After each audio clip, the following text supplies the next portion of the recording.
କେତେ ହେଇଥିବ ଯେ ତମେ ବନା ବର୍ତ୍ତମାନ ଆଜି ପହଞ୍ଚିଛୁ ଗୋରୁଆଳ ଗ୍ରାମର କାଳିଆ ଭାଇ ଦହିବରା ସ୍ପେଶାଲ କାଳିଆ ଭାଇ ଦହିବରା। ଆଜି କାଳିଆ ଭାଇ ଦହିବରା ବନାଉଛନ୍ତି ସ୍ପେଶାଲ କରି ଖାଇବା, ତାପରେ ଟେଷ୍ଟ ଆପଣଙ୍କୁ କହିବୁ, ଆପଣମାନେ ଖାଇବେ ତାପରେ ଆମକୁ କହିବେ।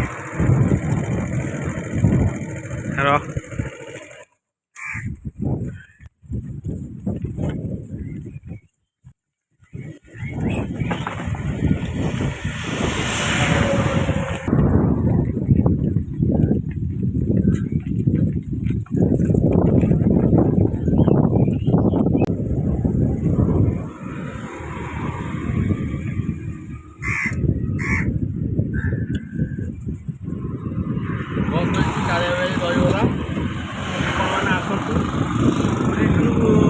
ଦହିବରା ଖାଇବେ, କାଳିଆ ଭାଇଙ୍କ ଦହିବରା, ତାପରେ ଆପଣ ଅନୁଭବ କରିବେ। ଆସନ୍ତୁ, ଖାଆନ୍ତୁ, ଯାଆନ୍ତୁ।